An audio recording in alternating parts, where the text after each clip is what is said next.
welcome to another episode of What Are You Reading? What Are You Writing? I hope that you have been following along with us. I hope that you've just seen so many of these amazing interviews and met these wonderful writers like you're going to meet today.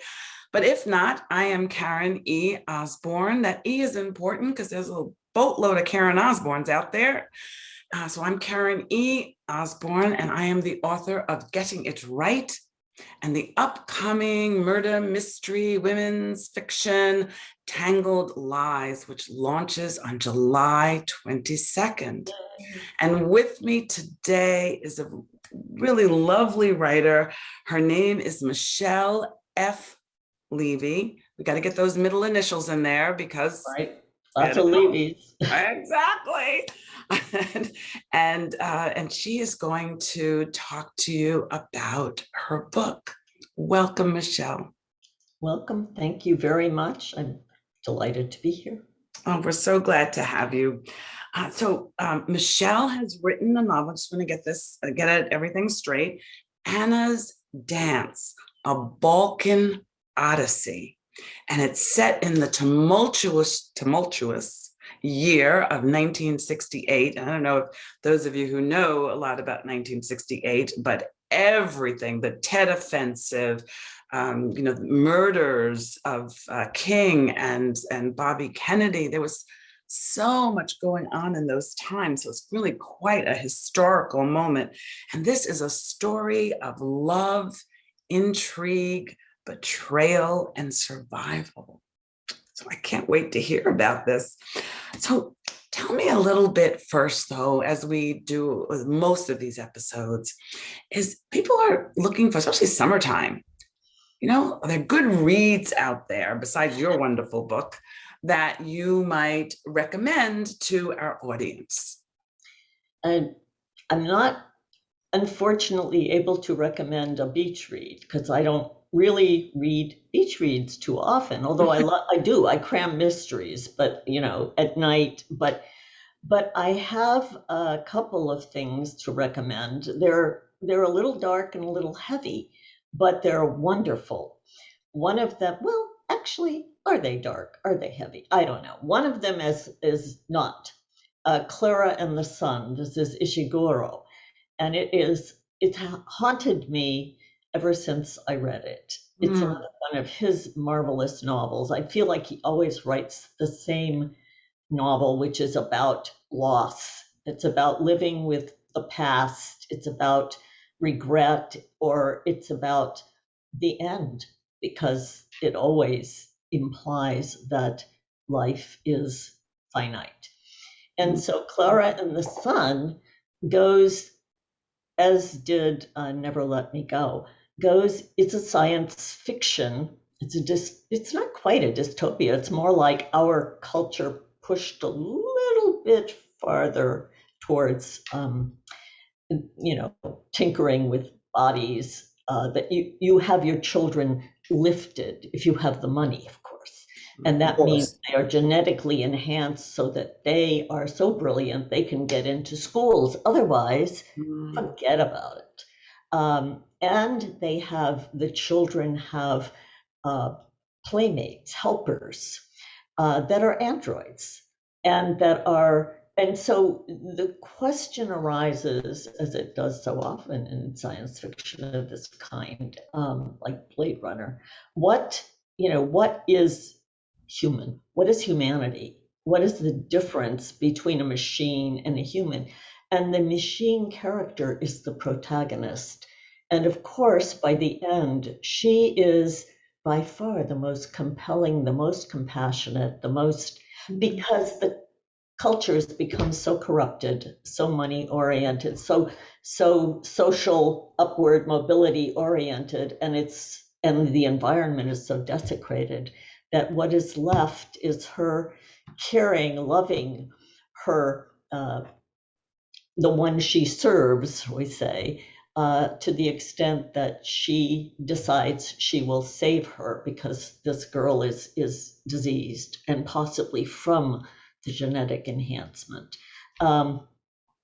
Anyway, it also deals with the need for faith. Klara is convinced that the sun is God for her, that she basks in it, and it is, she runs on solar power. So, right, but she has so much faith in the sun and her communication, and so you're looking at, sort of issues of faith and mortality. And at one point, the mother decides maybe she's going to try to turn Klara into her daughter, because her daughter is clearly probably dying.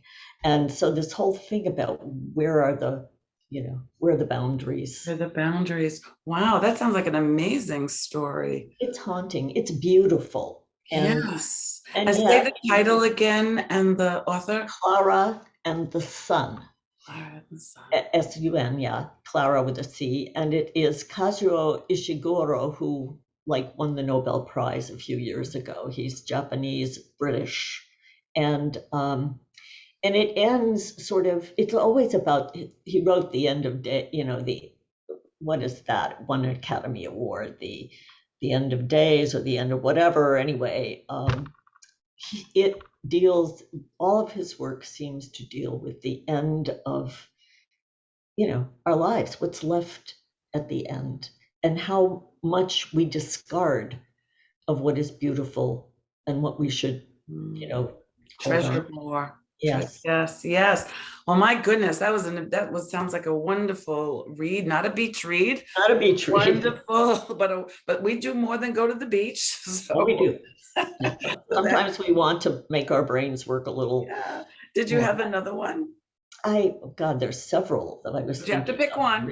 I know, I'm having a hard time. I think I would recommend Anthony Marra's Constellation of Vital Phenomena, which is, he's a young writer, and it takes place during the Russian war in Chechnya.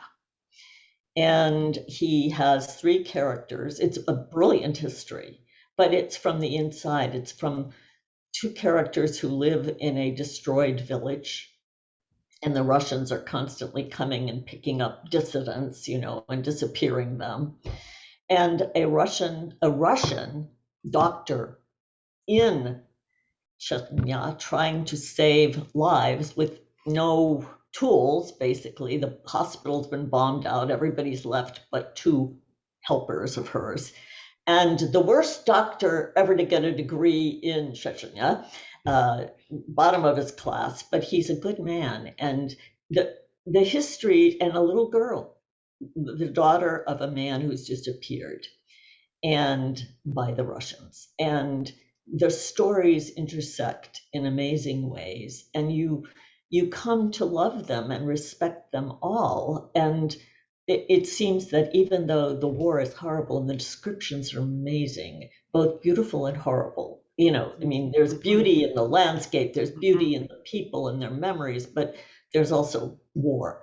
And yet there is this inevitable light at the end of the tunnel. There is a sense of resilience, there is a sense of endurance, and a sense of survival and flourishing finally. So it is a really intense book, but it's also a very uplifting book. Whereas Klara haunts you, this one restores your faith sort of in people, So anyway, so read them in that order, people. Make sure you read them in that order, so that once you are haunted, you can then be uplifted. Exactly. You need it. Yes, indeed. So tell us a little bit about your writing journey. When did you know you wanted to write? How did that unfold?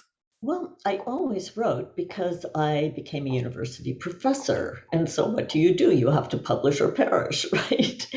And so I published, and my area was comparative literature, sort of Russian, French, English, Spanish literature. And I did that for years. I was good at it and I really enjoyed it. But after a while, it wasn't quite enough, because I kept telling other people's stories, sort of. And I said to myself, I do really want to do something. I started writing. I took a class with Doris Betts at UNC. With that, actually, with Daphne Athos, Doris Betts was my mentor. But I didn't have time. I mean, I was trying to get my degree, and I was becoming a mother, and then I was a professor, and then I was a chair, and all that.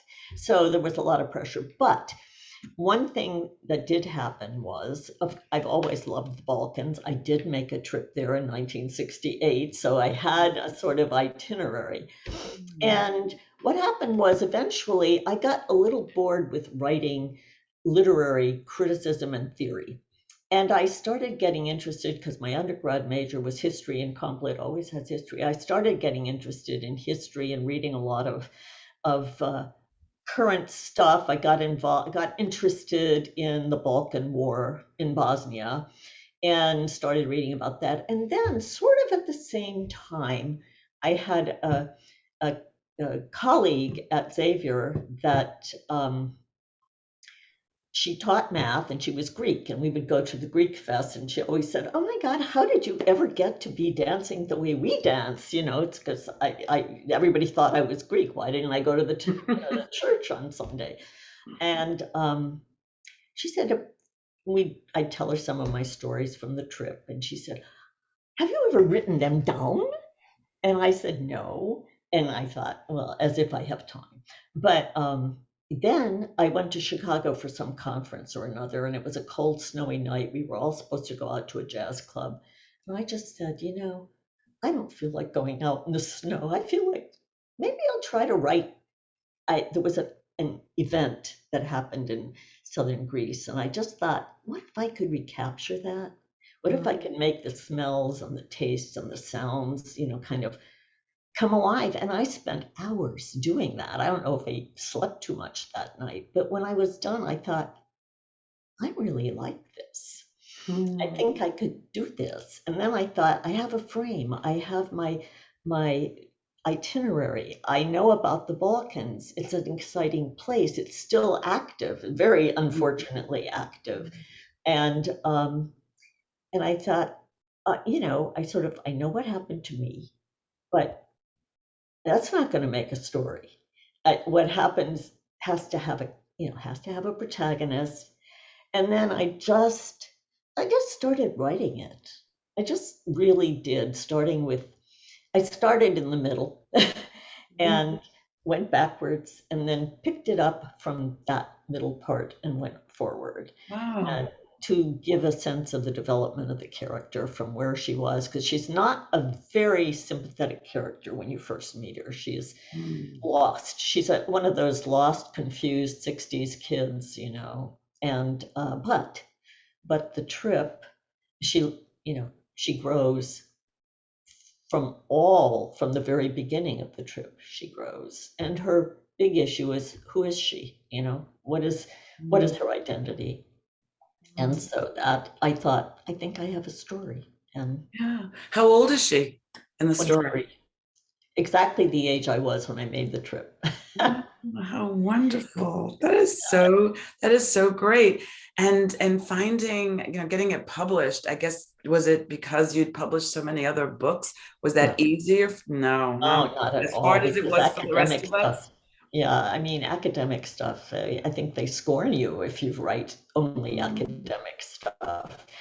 Um, one of the reviews I've had said it was inflated language, because, and it isn't, it's literary fiction, but it is her in her 23-year-old, very, she's read a whole lot. She's studying history of the Balkans and other places. And she's not a simple person. And so it's from her perspective. You're inside her brain the whole time, inside her mind, inside her consciousness. So anyway, I don't even know. I don't remember what you asked me.